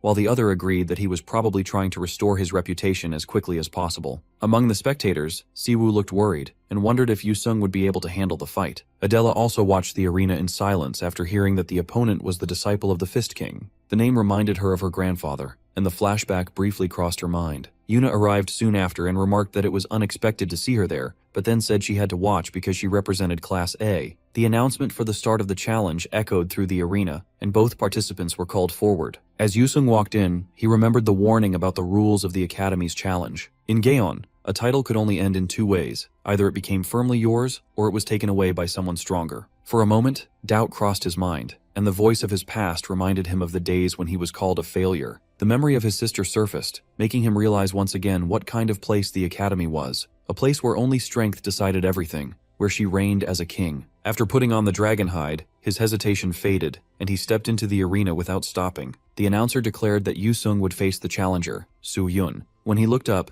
he noticed Hyun watching from above, and the sight made him smile, as if silently telling her to wait until he reached her level. Stepping inside, Soo-hyun greeted him with confidence and mocked him for not backing down, but Yusung answered calmly that this fight was necessary to prove himself. As the signal for the match was given, the countdown began immediately. Soo-hyun released his water ability the moment the countdown started, making it clear that he had no intention of giving any chance. In response, Yusung took his stance while the spectators, including Sumire and the others, watched the battle with anticipation. In the Hunter world, traits were evaluated based on potential, destructive power, precision, safety, and rarity. Once a hunter received a rating, their future was almost decided by it. Higher ranks meant greater strength, and the gap between ranks was considered absolute. Among the sevens, every member had always been an S-rank hunter, and even among A-rank hunters, very few could reach the higher positions. Because of that, most people believed that the result of the duel could already be predicted. Soo-hyun attacked first, releasing a wave of water at high speed, but our boy broke through it with his bare fist. The announcer reacted in shock as he continued to deflect every attack without using any weapon. He kept moving forward step by step while his opponent watched with a confident smile, as if he had expected this much resistance. From the stands, Yuna admitted that the performance matched the reputation of the Fist King's disciple, but she also pointed out that the water trait was not something that could be overcome by simple defense. At that moment, the scattered droplets suddenly changed shape and turned into sharp spears that attacked from behind. In response, Yusung countered by activating the battle god style of the Black Dragon, covering his body in dark aura and blocking the strike, which left many students stunned. Soo-hyun did not look worried, and instead wondered how long that defense could last. As the fight continued, Sumair noticed the change and realized that it was going in the bad direction because more water gathered across the arena, forming pools created by the water dragons under his control. The longer the battle went on, the stronger those dragons would become, while Yusung's movements would slowly be restricted. If the situation continued, his mana would run out first, and the fight would end in defeat. Believing the outcome was already decided, Soo-hyun declared the match over and prepared to finish it. At that moment, Yusung used his trait and used the Black Dragon style to launch a falling moon kick, scattering the water dragons and rushing forward with a counterattack. Soo-hyun reacted instantly and activated the ring he was wearing, calling for Raghia to block the strike. A wing appeared in front of him to slash the incoming stride. The spectators were shocked when they recognized the artifact as Raghia's ring, a unique grade item. Even Lin Xiao was alarmed and said the fight should be stopped, but Mei Lin reminded them that duels were part of hunter training and that there was no rule being broken. With the artifact protecting him, Soo-hyun mocked his opponent and said that effort alone could not overcome the wall between their ranks. Convinced that the fight had reached its end, he released his Aqua Dragon to finish the battle and prove that he would throw him where he belonged, calling him a F-rank trash. The power of the artifact being used in the duel was connected to a famous incident known as the Pillar of Light, a massive blue tunnel that reached deep into the earth near the coast of Belize. What many thought was only a story was actually real, and the monster sealed there, the water dragon Raghia, was the source of the ring's power. Because of that, Soo-hyun's attacks carried the strength of a rank 5 monster. Using that power, he released a massive beam of water energy toward Yusung. The attack was met with a crushing palm, and the collision shook the arena as both sides tested their strength directly. For a moment, it looked evenly matched, but the beam slowly pushed forward and began to break through the dark aura. Realizing the pressure behind it, Yusung understood that the power truly belonged to the same monster his master had once defeated. The water around the arena started moving more violently, and Soo-hyun mocked him for slowing down. Knowing that the fight would only become harder the longer it lasted, Yusung decided he could not hold back anymore, and rushed forward instead of retreating. In response, Soo-hyun unleashed Aqua Shredder, sending multiple cutting waves at once, but the attacks were avoided one after another as Yusung closed the distance. Gathering strength into his legs and aura, he launched the falling moon kick straight towards Soo-hyun. For a moment, it seemed the strike would land, but the water dragon appeared again and blocked the attack, then fired another beam in return. Seeing this, Soo-hyun declared that the result had been decided from the start and said there was no point in resisting. Yusung answered calmly that only someone who believed the outcome was fixed could speak so comfortably, hinting that Soo-hyun himself had already been shaken before the fight even began. The words angered him, and he insisted that victory was guaranteed as long as Raghia remained on his side. At that moment, the water dragon suddenly disappeared, and the barrier created by the ring collapsed. The unexpected change left him stunned, unable to understand what had happened. Yusung said that not every effort was rewarded, and that some people accepted limits too easily. Soo-hyun refused to accept it and shouted that there was no way his power could be destroyed, especially not by someone from F-class. Before he could finish, a punch drove straight into his stomach, breaking through the barrier completely and ending the fight. Yusung declared that he had no intention of letting anyone decide his fate for him. From the stands, Hyun watched the scene with interest and smiled, feeling as if those words had been directed at her as well. Soon after, the result was announced. Soo-hyun had lost the 7th challenge, and Yusung would keep his position. Because Soo-hyun had placed his tournament spot as collateral, the victory also granted him the ticket to the International Hunter Academy Tournament, a global competition hosted by the Hunter Association where the winner could earn great wealth and rare artifacts. After leaving the arena, Sumir and the others hurried toward Yusung, worried about his condition and saying he needed treatment immediately. Before they could continue, Hyuk cut them off and ordered everyone to move instead of standing around. At that moment, Hyun arrived and handed Yusung a participation ticket, explaining that it was for the tournament. She remarked that he had changed a lot since the last time they met, which made him uneasy. Her eyes then moved toward Sumir, and she noted that he had made new friends. Wondering if that change was real, he tried to respond, but Sumire held onto his clothes as if looking for courage. He accepted the ticket anyway and said that no matter what others thought, he would still go forward. Hyun approved of his answer and said she would be cheering for him before leaving. After she was gone, the group praised him. Siwoo pointed out that no one expected him to join the Sevens so soon after enrolling, and then he would participate in the I-Hat. While Yuna teased Adela, saying that he would face her in the tournament, and asking if she really planned to win alone again, or if she wanted to team up. Adela refused, saying she did not need partners because others would only slow her down because she was strong. While walking inside, Siwoo exclaimed that he never imagined that he would be able to bring down the unique artifact of Ragia and defeat Soo-hyun. He questioned if he had decided on the partner, reminding him that the I-Hat allowed teams of 3. Some people fought alone, but those who performed well could receive a unique artifact and earn the chance to enter the international competition. Winning that event was the highest honor, something every student dreamed of. He also mentioned that the student council president, Shin Hyun, had won the competition in her first year. Hearing that, he felt the distance between himself and his sister once again. Thinking about partners, his eyes briefly moved towards Sumire before he quietly stepped away from the group. As he left, Amy stopped him and said she needed a moment. He looked confused and asked who she was, which made her jolt back. She could not believe that a student from Gaon did not know her. She showed him her card and introduced herself as Amy, the Academy's honors student, but also the most popular streamer when she turned on her broadcast screen, gathering millions of views. With excitement, she remarked that was her dream, and for that to happen, she wanted to cover his participation in the tournament. She leaned closer and whispered a proposal into his ear. After that, Yu-sung and Sumire arrived at the center dormitory of the Sevens. The moment they entered, she was overwhelmed by the scale of the place. The Sevens Center stood far more grandiosely than anything she had seen before, and even he paused for a moment while looking up at it. Inside, the facilities amazed her even more. The water heated instantly, the bedroom was far wider than expected, and the washing and drying systems worked automatically. Everything felt too advanced compared to what she was used to. The comfort made her wonder if she was really in the academy or somewhere else entirely. With the exam finally over, her thoughts turned to home. She felt excited that she could visit her family again and eat proper meals with them. The situation felt so unreal that she pinched herself to make sure she was not dreaming. When she noticed the headset nearby, she remembered what happened during the exam and his words saying it was a relief that she had been his partner. Now that the test was over, she realized she no longer had a reason to call herself his partner,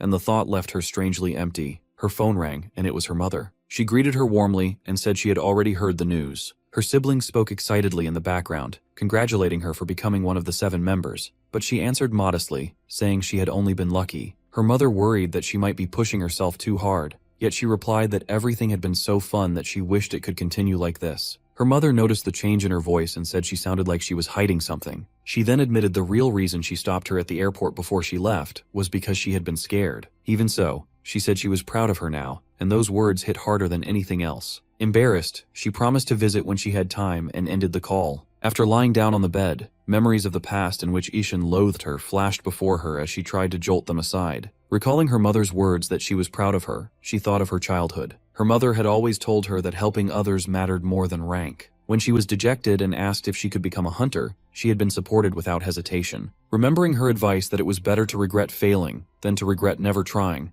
that thought stayed with her as she slowly drifted to sleep. But just moments later, she found herself standing in front of Yu-sung while sweating buckets. Hyun stood in front of Yu-sung's door, trying to gather the courage to talk. She had already decided that she wanted to join his party and tell him she wished to become his partner for the tournament. However, the moment she imagined saying it directly, the words would not come out after seeing his face. In the end, she lost her nerve and left after forcing out a simple cheer for him instead of what she truly wanted to say. That same night, Samir could not sleep at all. His words from earlier kept repeating in her mind, and the fact that he had encouraged her made her even more restless. She kept blaming herself for overthinking everything and called herself a dummy, yet she still could not calm down. Late at night, inside his quarters, Yu-sung entered the training portal alone. While standing in the empty space, his thoughts turned to his sister. From the moment she was born, she had always been different from everyone else. He could understand what she was thinking, yet she had always been the pride of the Shino family. Because of that, he had always felt a quiet fear toward her. Even now, he wondered if he was still the same weak person he used to be. A voice suddenly came from behind, saying it was unexpected to see him there. Soo-hyun walked closer and remarked that he thought a winner should look happier after a victory. He handed him a bottle, which he accepted without hesitation. Soo-hyun commented that the tournament was close, yet he drank it without even questioning it. He replied that it did not look suspicious. Soo-hyun then warned him not to trust anyone at Gaon, saying that everyone there was a rival. Before the conversation could continue, a girl called Soo-hyun from behind about something from the previous day, forcing him to step away for a moment.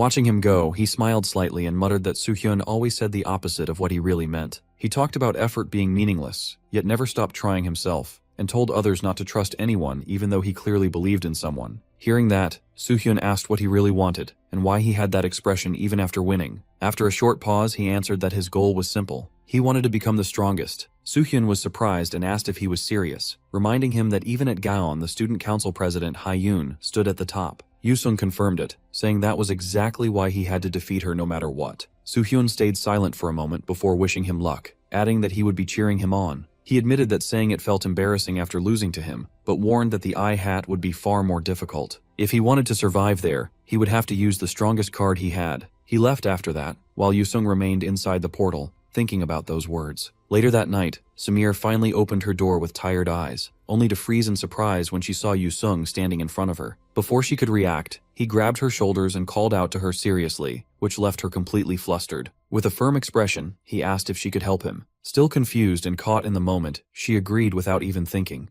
then quickly tried to act calm and said it was nothing. However, she could not hide her curiosity and asked what kind of help he needed from her. Inside a rank 4 mid-class dungeon known as the Forest of the Spirits, Samir looked around in shock at the gloomy landscape filled with graves and wandering undead. He reminded her that Soo-hyun had already mentioned where the NHIT competition would take place. She recalled that the danger zone there was called the Graveyard of Despair, a place filled with 14 types of undead monsters, with a lich as the boss. He explained that this was exactly why he brought her there. They would practice in advance under the same conditions. She suggested she could try to control undead like ghouls or skeletons, since at most she could normally summon 3 at once. He answered that they would go further than that. At that moment, the ground shook, and countless undead came from the fog, forming a massive army. The dead knight spoke in a hollow voice, warning that the living who stepped onto the land of the dead would be claimed by the vengeful spirits. The sight alone made her freeze, and she asked if these were really the undead she was supposed to make her summon. He calmly confirmed it and stepped forward. He rushed straight into the army without hesitation. Unlike the exam, he did not hold back at all. In a single charge, he crushed the skeletons one after another, and with Dragon Palm he destroyed the undead leader instantly. After clearing the path, he told her it was her turn and ordered her to make a contract before the Dark Knight could regenerate. She hesitated, shocked that the target was a Dark Knight, a rank 4 boss. She reminded him that the last time she tried something similar, her mana went berserk. He explained that this was exactly why he chose this dungeon. His master's colleague had once faced the same problem. When too much mana flows through channels that are too narrow, it reverses like water hitting a dam. It was not a flaw, but proof that her mana was far greater than normal. Instead of fearing it, she needed to conquer it and let the power flow outward. He assured her that even if she failed or lost control, it would not matter. They could repeat the attempt as many times as needed. Hearing that, she forced herself to step forward. As she approached the fallen Dark Knight, she placed her hand on it and began the summoning spell. Dark energy gathered around the body, forming a sphere of light and shadow. A voice echoed in her mind, telling her that no one could escape the witch's contract and that she had to give the servant a name. Without fully realizing it, as her pupils turned pink, she spoke the name Laplace, and light burst from the orb, and the energy spread across the forest. She suddenly turned back to her usual self, confused, unsure if it had worked. He immediately told her that he knew she could do it. When she looked ahead, the Dark Knight was standing before her, completely transformed. The undead knight knelt and called her the Queen of the Dead, asking her to grant them new names. At the same time, the entire army of undead lowered themselves before her, acknowledging her as their master. At the competition hall, Mei Lin informed the association leader that all preparations were complete.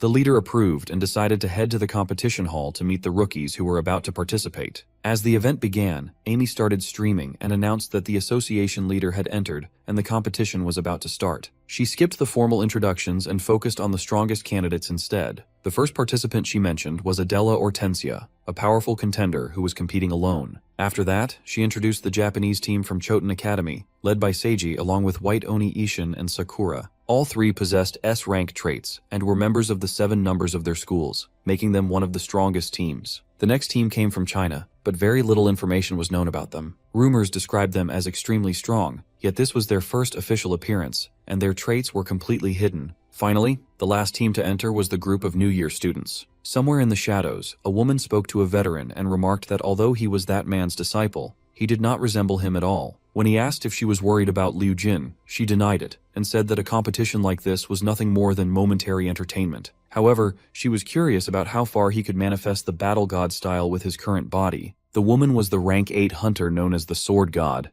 considered the strongest sword in the world. The NHIT competition officially began, and the students were instructed to move toward the assigned portals. Several high-ranking hunters were observing the event, including Kazuki Shoichi, Ju Himchin, and Rosa Greenwood, the guildmaster of the Green Forest Guild. They noticed that one of the participants was fighting solo, and Himchan recognized her as Adela and that she had already become famous within the Academy City. Rosa commented that it was impressive to see so many talented students this year, especially with two teams from the same academy, and that the rookie had become a major topic of discussion. Soon after, the association leader gave a short speech, wishing the students courage in facing the unknown and hoping for prosperity for mankind before declaring the competition open. The participants then stepped into the portals. Sumire hesitated before entering, but Yusung encouraged her and reminded her to follow the plan. After hearing that, she gathered her courage and went inside with him. From a distance, Ishin noticed her figure and became confused, wondering if the person he saw was really Sumire. Inside the Cemetery of Despair, a number of ghouls appeared the moment they arrived. The scale of the place felt far greater than expected, matching the level of the National Hunter competition.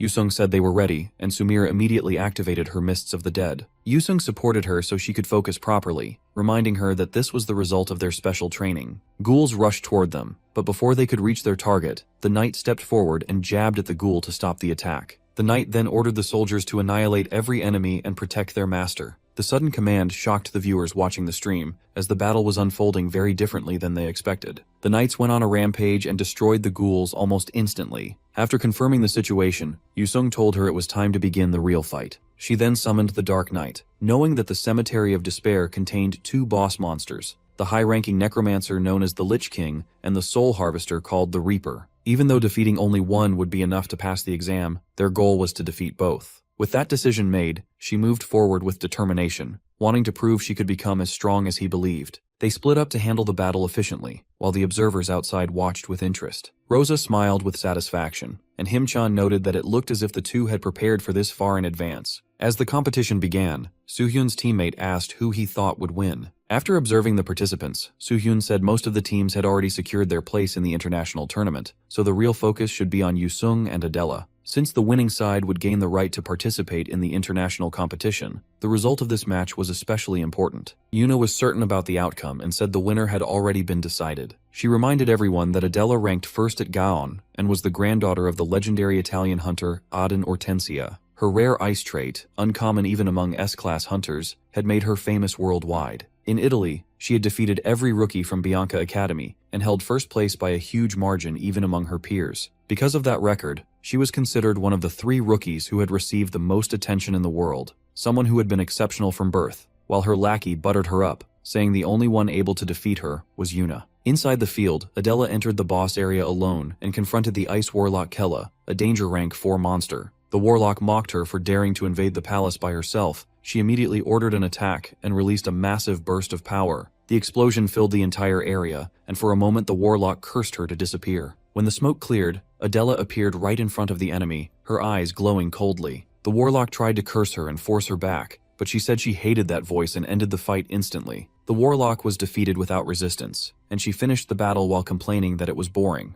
At another portal, Han Seola's team from Skyscraper Academy was fighting monsters while aiming to make the Garden of the Holy Land appear. Seola defeated the last wolf and expected the boss to show up, but the surroundings suddenly became darker instead. She began to doubt the information about the pocket dungeon, but before she could react, something pierced through her shoulder. The lone wolf of Moon? The werewolf appeared behind her and attacked without warning, as she was left helpless because of her injuries. But Liu Jin stepped forward and told her to move aside. Facing the boss alone, he drew his weapon and struck once. The werewolf was cut into countless slashes in a single motion, ending the fight immediately and leaving Seola stunned. After the battle, he told her to stay back next time because she would only get in the way. She apologized and the team finished the portal soon after. Adela exited her portal first, clearing it in only 3 minutes and 15 seconds. In the observation room, Kazuki noted that she had already finished, and Himchan said the first place would obviously go to her because the difference in strength was overwhelming. The second fastest record belonged to Liu Jin's team with 4 minutes and 35 seconds, and the third place was taken by the Choten Academy team with 5 minutes and 11 seconds. Ishin kept staring at the portal, worried about Samira,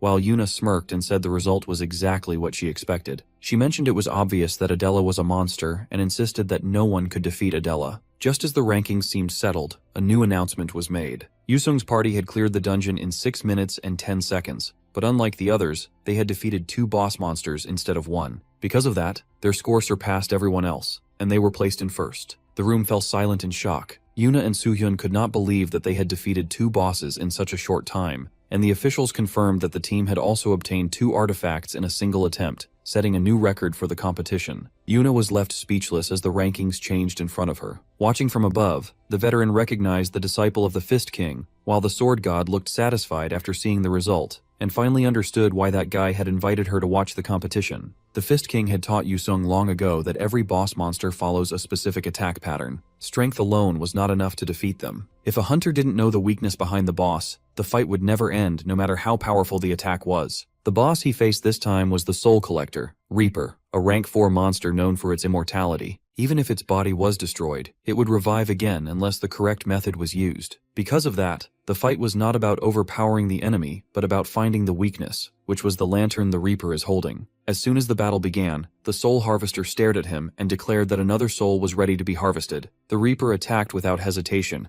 but our boy remembered the warning that defeating the body itself had no meaning. As long as the monster continued to collect souls, it would keep coming back. The real target was the lantern held by the Reaper. Knowing that, he moved forward without wasting time and rushed straight toward the boss. He decided to end the fight in a single strike. Gathering power into his palm, he hit the exact point where the lantern was connected and shattered the bones. The moment it broke, the boss lost its power, and the battle ended instantly. He confirmed that he obtained what he needed from the fight, but he could not stay there any longer. Knowing the next test was still ongoing, he immediately headed toward Sumire's location. On the other side of the field, Sumire was facing a giant skull golem controlled by a skeleton necromancer named Arch Lich. The monster called her a young necromancer and mocked the difference between them, even though they both used the same type of magic. The pressure alone made her heart race, and for a moment she couldn't even feel her legs. This test felt completely different from the previous ones. The danger was real, and she knew that she could actually die here. Part of her wanted to run, but she forced herself to stay. She decided that she needed to hold, as she wanted to change as well. Determined to fight and hold them until he arrived, she summoned her skeleton soldiers and called out the Dark Knight. The Lich attacked immediately, saying that he would take both her life and power. She ordered the skeleton to block the attack while the Dark Knight led the rest of the undead forward. Following her command, the soldiers charged without hesitation, clashing with the Lich's army. For a moment, the plan seemed to work. By sending her forces from different directions while supporting them with black magic, she slowly started gaining control of the battle. The tactic was simple, but effective enough to keep her alive. However, the Lich quickly understood what she was doing and laughed at the strategy, saying that such a method was nothing special. With a wave of his power, he released multiple attacks at once, overwhelming her soldiers and breaking their formation. The battlefield collapsed in an instant, and she found herself cornered with no way to escape. Watching her struggle, the Lich declared that resistance was meaningless, because death had already reached her. Sumire focused on maintaining the formation, and kept praying so the line would not break. She ordered everyone to hold their positions and told the rear to fill the gap immediately if the front collapsed. Watching the fight, the Lich found it interesting that her summons were growing stronger as time passed. He realized she was adapting during battle and even praised her talent, calling it frightening, but he still declared that she would die there. The Lich gathered mana and created a huge red ball, sending it toward them. Sumire ordered the skeleton to activate its skill, but the Lich mocked the attempt, saying such a sloppy attack could never stop him. She felt the overwhelming amount of mana coming from the attack and knew she could not block it alone. Even so, she sensed that his defenses had weakened after using so much power. Believing this was her only chance, she decided to spend all her mana if necessary, and ordered the Dark Knight to move in. The Dark Knight forced its way through the attack while advancing forward. The Lich admitted the strike was impressive, but said it would never break the skull golem barrier protecting him. At that moment, she commanded the skeleton to act. The skeleton suddenly appeared above the Lich and caught him off guard, then used the technique Imitation of Dark Moon and dealt heavy damage. Although injured, the Lich remained calm and said the attack had been dangerous, but was not enough. He did not know what technique was used, yet his body could still endure it. He declared that their attacks would no longer work and activated Cloud of Despair. A massive black flame spread out and melted the undead soldiers like acid. He explained that Unsummon was a basic skill and that all that remained now was pure mana. As he consumed the power, he felt his body changing and evolved, saying that weaker necromancers were nothing more than food to the strong. After metamorphosis, he decided to eliminate the most troublesome opponent first and charge toward the Death Knight. Sumire prayed for it to hold on a little longer, but the Lich's sword pierced straight through the knight and shattered it into pieces. Even after seeing their strongest summon fall, she remained calm because everything had gone according to plan. The Lich laughed and said the power of the artifact had decided the battle and that it was over for her. However, she answered that she had been waiting for this moment. Right then, a voice revealed that after metamorphosis, the Lich King's physical defense actually became weaker. Yusung suddenly appeared in front of her and stopped the incoming attack. He praised her for holding on this long and told her she could leave the rest to him. The Lich became furious and demanded to know how his strike had been blocked, but before he could react, Yusung explained that fighting an undead Lich was troublesome for a martial artist, yet once the battle turned into pure endurance, the result would be different. He kicked away the orb the Lich had created and closed the distance in an instant. With a single decisive strike, he shattered the Lich's body and ended the fight completely. The battle ended with both bosses eliminated. As the rewards appeared, Yusung obtained a unique artifact called the Immortal Ring. Sumire became excited and congratulated him, but when he looked at the ring, he said it suited her better. She tried to refuse, saying it was too valuable, yet he insisted because he already had equipment he could use. Without hesitation, he put the ring on her finger himself. Watching this, she felt the moment seemed strangely similar to a marriage, which made the atmosphere too embarrassing for her for a second. Soon after, the result was announced to the stadium. In their very first appearance, the Gaon rookies had defeated 2 bosses at once and set a new record with a double kill. When the ranking changed, Adela realized she had lost and stood in shock at the unexpected outcome. After defeating both opponents at once, the team received double points and twice the number of artifacts. The unexpected result shocked everyone, since the newcomers had defeated the most prominent rookies and won the championship. The winners were rewarded with 2 artifacts, a large prize, and seed tickets for the international competition. The spectators could not hide their disbelief that F-rank hunters had defeated S-rank hunters with a coordinated dual attack. Soo-hyun stood stunned, unable to believe the outcome, while the principal showed clear excitement. Among the guests, Baeon's guild CEO Kim Jin-cheol remarked that another frightening rookie had appeared at Gaon. Brilliant Guild's CEO Jin Sung-ah added that the boy was already good enough to be sent into real battles. When asked if he was being compared to veteran hunters, Jin replied that he had not even used his full strength earlier, which made their potential even more alarming. While Yusung felt satisfied after the victory, knowing he had achieved what he wanted, the Immortal's Ring was an artifact normally found only above the 10th floor of the tower, filled with dense mana like a powerful elixir. Remembering his master's words, he knew his current mana was still insufficient to awaken the battle god style and the hidden power of the Black Dragon's hide. To grow stronger, a ranker had to climb the tower and obtain artifacts. He was excited that absorbing this ring would bring him closer to a new technique. While he thought about this, Sumire looked at the ring he had given her earlier, still unsure how to feel about it. At that moment, a voice suddenly called out to her. Ishin confronted her, asking if South Korea was the place she chose after abandoning her former party. His words caught her off guard, and she tried to explain that she had not meant to leave them. He refused to listen, and accused her of being useless from the start, saying nothing had changed whether she was in Japan or Korea because she hadn't achieved anything, calling her a coward. He mocked her for running away again, which left her shaken and close to tears. Before the situation could escalate, a hand stopped him. Yusung stepped in and told him to stop, reminding him that the reunion should be over and he should head back. The two exchanged tense looks, but the moment was broken when the rest of Ishin's team arrived. Seiji loudly called for him, while Sakura complained that he had suddenly run off. They greeted the Korean team and praised their performance, congratulating them on their impressive double subjugation. Yusung responded calmly, saying that his own party member was competent, but Seiji warned that the international competition would be different and hinted that their team had not yet shown its real strength. Ishin agreed and said he hoped they would participate, declaring that he would defeat them to crush their dreams himself before leaving with his teammates. After they were gone, Yusung mentioned they must have been her former party members. She admitted it and said their anger was natural since she had left without a word. Hearing that, he moved closer and asked what it would take for her to stop blaming herself, which caught her by surprise. He told her he did not believe she ran away out of cowardice but because she refused to give up. He reminded her that the double subjugation would not have been possible without her and said he wanted her to believe in herself. He then asked if she really thought they would lose at the international competition before stating that he was certain they would win. To make his point clear, he used his watch to send her an invitation to join the international competition and told her to show him her resolve rather than mere words. During training, Yusung examined the Reaper's soul orb and sensed the extremely dense mana inside it. Absorbing it required enduring a dangerous ordeal where evil spirits would try to corrupt the user. Knowing this, he crushed the orb and began the absorption. Countless souls rushed into him, filled with nothing but malice, trying to take over his body. Their voices whispered in his ears, digging out feelings of helplessness, inferiority, and fear,